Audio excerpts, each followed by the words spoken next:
अगले दिन पूनम ने संध्या से कहा, अरे ओ संध्या, तुम्हें पता है ना, अब तुम्हारा मायका तुमसे उतना ही दूर है जितना कि तुम्हारा ससुराल। वहीं दूसरी तरफ उसकी भाभी पूनम बहुत ही जल रही थी। संध्या के जीवन में एक समय था जब वो मायके जाने के लिए बहुत खुश रहती थी, पर धीरे धीरे चीजें बदलने लगी जब से उसकी भाभी पूनम घर में आई। संध्या के लिए उसका मायका जैसे धीरे धीरे बदलता ही जा रहा था। संध्या ने कई बार महसूस किया कि उसकी माँ और भाभी के बीच एक अनकही साजिश चल रही थी, जिससे उसे घर में अजनबी महसूस होने लगा था।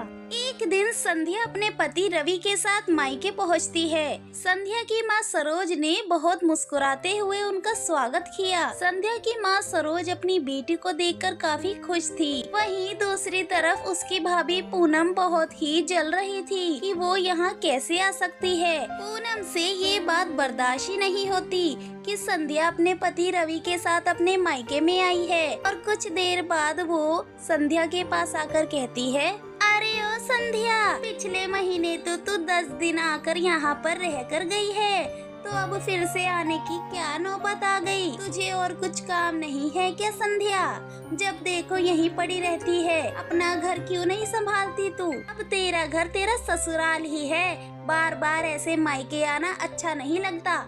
संध्या अपनी भाभी की बातों को चुपचाप सुन रही थी। संध्या ने पूनम की बातों को हंसी में टाल दिया, लेकिन अंदर ही अंदर उसका दिल टूट गया। उसकी माँ ने भी उसकी पीड़ा को नजरअंदाज करते हुए कहा, संध्या बेटा, पूनम ठीक कह रही है, अब तुम्हारा घर तुम्हारा ससुराल ही है। अब तुम्हें ससुराल में ही ज्यादा समय बिताना चाहिए संध्या बेटा, मायके का मोह तो छोड़ ही दो तुम अब। एक दिन संध्या ने अपनी माँ से पूछा, माँ, क्या तुम मुझसे नाराज हो?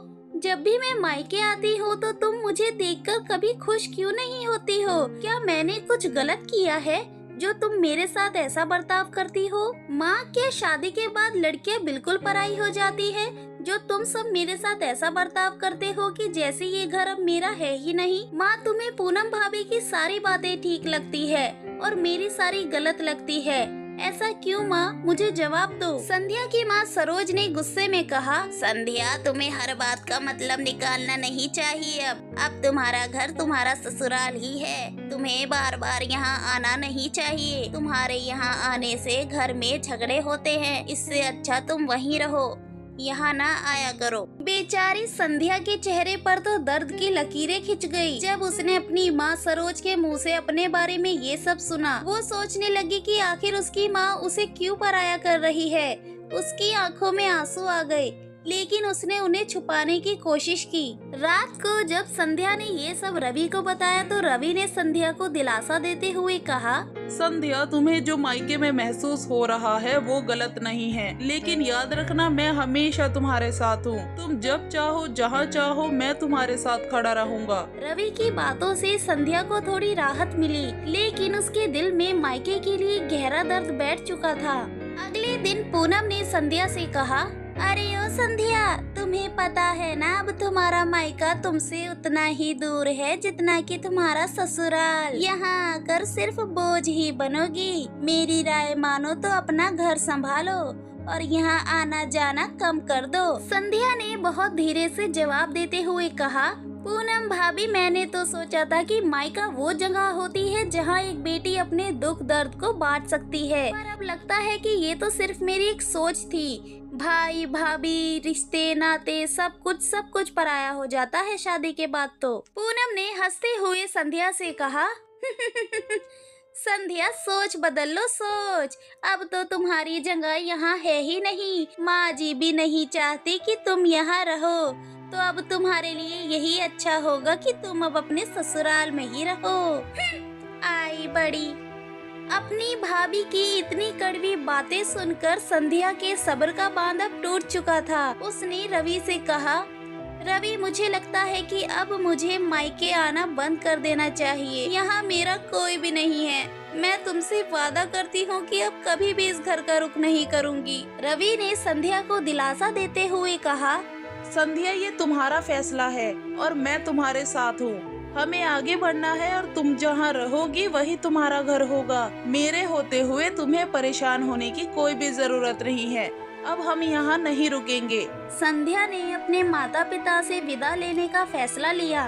उसने अपनी माँ से कहा, माँ, मैं आज मायके को हमेशा के लिए छोड़कर जा रही हूँ। आप मेरी माँ हैं और मैं आपसे हमेशा प्यार करती रहूंगी, लेकिन अब मैं यहाँ नहीं आऊंगी। संध्या की माँ सरोज चुपचाप खड़ी रही। उसकी आंखों में कोई आंसू नहीं थे। संध्या ने पिता के पास जाकर कहा, पिताजी, मैंने यहाँ हमेशा प्यार और सुरक्षा महसूस की थी, पर अब ये घर वैसा नहीं रहा। संध्या के पिता हरिया ने भी भारी मन से सर हिलाया, लेकिन कुछ भी नहीं कहा। संध्या ने आखिरी बार अपने मायके को देखा और फिर रवि के साथ हाथ पकड़कर वहां से चली गई। मायके को छोड़ने के बाद संध्या ने खुद को पूरी तरह से पति और बच्चों में डुबा दिया।